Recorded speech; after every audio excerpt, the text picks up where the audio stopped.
Parliament member হওয়া মানেই তার এলাকার সে ওই কোটি কোটি টাকার কাজ, এই যে বরাদ্দ যেটা নেয়, অটোমেটিকলি সেখানে স্যার সে দুর্নীতিতে ঢুকে পড়ে। সে যখন একটা গম যখন তার নিবে, সে তখন সেটার মধ্যে দুর্নীতির মধ্যে জড়ায় পড়বে। আপনাদের একটু, আমি একটু মানে হাম্বল হইতে বলবো যে শুধুমাত্র কি রাজনীতিবিদরাই দুর্নীতিবাজ? আজকে বাংলাদেশের রাজনীতিবিদের চেয়ে বেশি দুর্নীতিবাজ অন্যরা।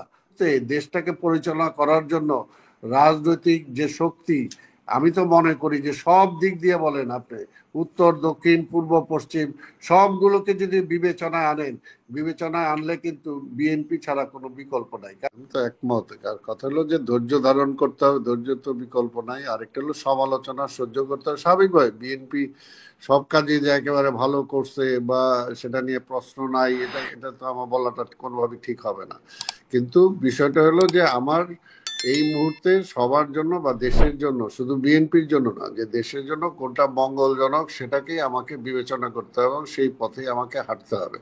তো সবকিছু চিন্তা করেই যেটা যেটা বলতেছি, যেটা কর্নেল সাহেবও যেটা বললেন, যে আমিও মনে করি যে উনি তারেক সাহেবের সাথে যদি মিটিংটা হয় এটা ভালো হবে এবং এটা একটা মেসেজ আসবে যে দেশেও সবার কাছে, আমার বিএনপি বলি বা পিপুলের কাছে বলি, এটা একটা মেসেজ আসবে। আর আরেকটা হলো এখানে পরিষ্কার এই বিষয়টা একমত আমাদেরকে থাকতেই হবে যে এই যে গত 17টা বছর যে আমাদের দেশটাকে যে পিছিয়ে দিল, গণতন্ত্রটাকে যে শেষ করলো যে ফ্যাসিস্ট, এই ফ্যাসিস্টের ব্যাপারে তো অন্তত আমাদের তো একমত থাকতে হবে যদি আমরা দেশটাকে সামনের দিকে নিয়ে যেতে চাই। এবং সেটাকে আমরা ফ্যাসিবাদ থেকে ডেমোক্রেসিতে নিয়ে আসতে, ডেমোক্রেসি যত খারাপ হোক, খারাপের মধ্যেও ভালো, এর চেয়ে ভালো তার এখন কিছু নাই। কাজে সেখানে এখন ওই ডেমোক্রেসির সুযোগে এই জিনিসটা খারাপ হইতে পারে। হ্যাঁ, যেটা খারাপ হইতে পারে সেটা আমি প্রতিরোধের ব্যবস্থা করব। আমি সেটার জন্যই তো যে হ্যাঁ, কালো টাকাটা কিভাবে হইতে পারে, বন্ধ হইতে পারে, সেটার জন্য আমি চেষ্টা করব। ইলেকশনে যাতে কালো টাকার প্রভাবটা না থাকতে পারে সেটার জন্য আমি কি করতে পারি, যেটা বলছে যে হ্যাঁ কালার পোস্টার, সাকিব আলী সাহেব যেটা বললেন, হ্যাঁ তো ওভারঅল টোটাল নির্বাচন ব্যবস্থাটাকেই কিভাবে খরচটা কমায় আনা যায়। আমরা তো মনে করি যে, আমি একটা রাজনৈতিক কর্মী হিসাবে বা দেশে একটা মুক্তিযোদ্ধা হিসাবে, আমি তো মনে করি যে টোটালটাই যদি নির্বাচন কমিশনের আন্ডারে নিয়ে যাওয়া যায়, যে সব প্রার্থীরা একসাথে মুভ করবে, খরচটা সম্পূর্ণ নির্বাচন কমিশনের মাধ্যমে হবে, ব্যক্তিগত ম্যাক্সিমাম খরচ করার সুযোগ সেখানে থাকবে না, তাইলে তো দেখবে যে অনেক কিছু কমে আসবে। আর কিছু কিছু বেসিক জায়গা যে আপনি এগুলো দুর্নীতি বন্ধ করবে, দুর্নীতি থাকবে কিন্তু দুর্নীতির বাইরে, যেমন বিচারকদেরকে দুর্নীতির বাইরে রাখতে হয়, পুলিশদেরকে বিচারকের বাইরে দুর্নীতির বাইরে রাখতে হয়, শিক্ষকদেরকে দুর্নীতির বাইরে রাখতে হয়, পলিটিশিয়ানদের দুর্নীতির বাইরে রাখতে হয়। এইগুলোর জন্য স্পেশাল কিছু কিছু আইন থাকে, পৃথিবীর বিভিন্ন দেশে আছে, আজকে বাংলাদেশেও আছে, কিন্তু বাংলাদেশে তো সে আইনটা কার্যকর নাই। আজকে দেখেন, পার্লামেন্ট মেম্বাররা কোনোদিন কোনো ডেভেলপমেন্ট ওয়ার্কের সাথে সম্পৃক্ত থাকতে পারতো না, কিন্তু এখন পার্লামেন্ট মেম্বার হওয়া মানেই তার এলাকার সে ওই কোটি কোটি টাকার কাজ, এই যে বরাদ্দ যেটা নেয়, অটোমেটিকলি সেখানে স্যার সে দুর্নীতিতে ঢুকে পড়ে। সে যখন একটা গম যখন তার নিবে, সে তখন সেটার মধ্যে দুর্নীতির মধ্যে জড়ায় পড়বে।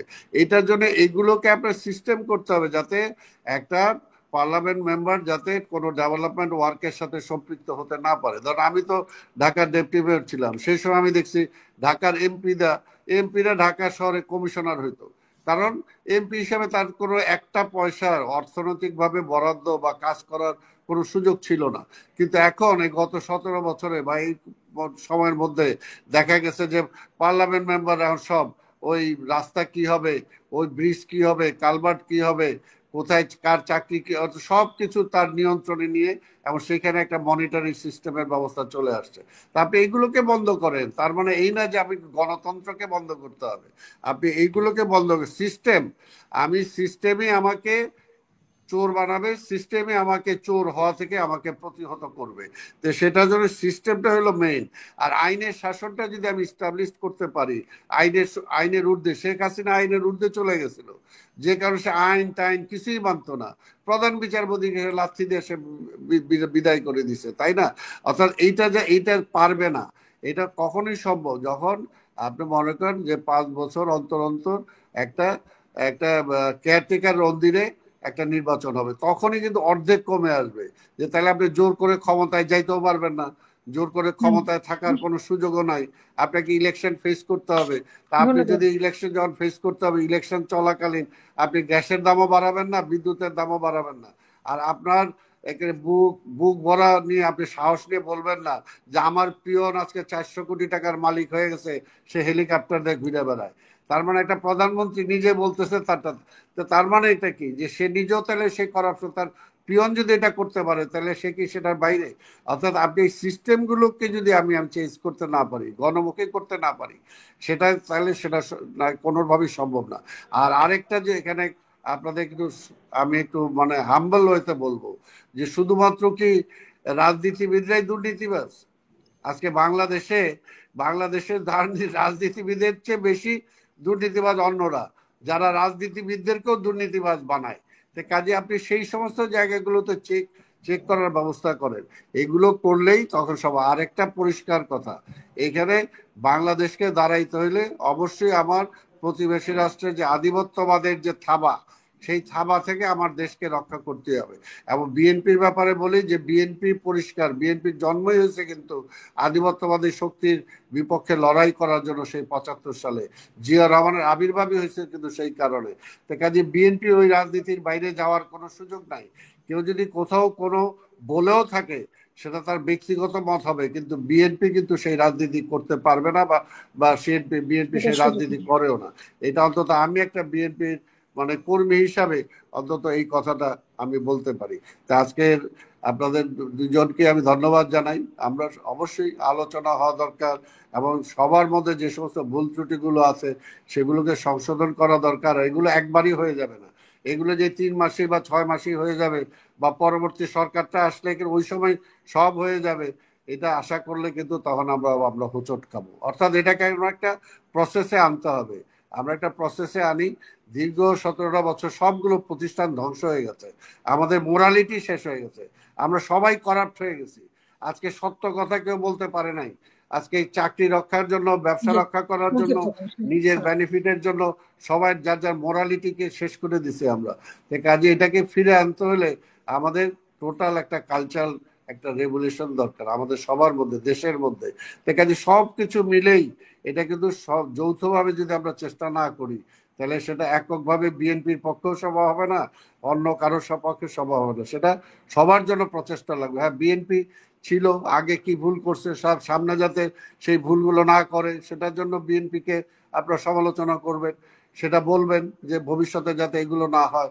কিন্তু এই মুহূর্তে দেশটাকে পরিচালনা করার জন্য রাজনৈতিক যে শক্তি, আমি তো মনে করি যে সব দিক দিয়ে বলেন আপনি, উত্তর দক্ষিণ পূর্ব পশ্চিম, সবগুলোকে যদি বিবেচনায় আনেন, বিবেচনায় আনলে কিন্তু বিএনপি ছাড়া কোনো বিকল্প নাই। কাজে বিএনপির ভুল ত্রুটি থাকলে আপনি সেগুলোকে সংশোধন করার জন্য একটু আপনার সাজেশন দেন, চেষ্টা করেন। তারেক রহমান সাহেবের কোথাও যদি কোনো ভুল ত্রুটি থাকে, সেটাকে কিভাবে উনি ভালো করতে পারবে সেটার জন্য বলেন। সমালোচনা তো থাকতেই হবে, আর রাজনৈতিক দল বা সবাইকে সমালোচনা সহ্যও করতে হবে। আজকে কয়েকদিনের জন্য ইনু সাহেব আসছে, তো আজকে উনি সমালোচনা অনেক সময় সহ্য করতে না পারে, হয়তো উনি রাজনীতিবিদ না, একটু হয়ে যায়, কিন্তু না, সমালোচনা হবেই। যে কাজ করবে তারই সমালোচনা হবে, আর কাজ না করলে তো কোনো সমালোচনা নাই।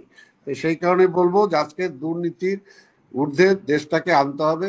আজকে সেটার জন্য দুর্নীতিকে জিরো টলারেন্স, আগে শেখ হাসিনাও তো বলছে জিরো টলারেন্স, কিন্তু দেখা যাচ্ছে সবচেয়ে বেশি জি। দুর্নীতি সেই শেষ করছে। করুন। জি। কাজে সিস্টেমটা এটা করেন, যাতে ওই সিস্টেমের ইচ্ছা করলেও কেউ দুর্নীতি করতে পারবে না, বা করলে তাকে জবাব দিতে আসতে হবে, তাকে আইনের শাসনের মধ্যে পড়তে হবে। এটাই হলো আমার বক্তব্য।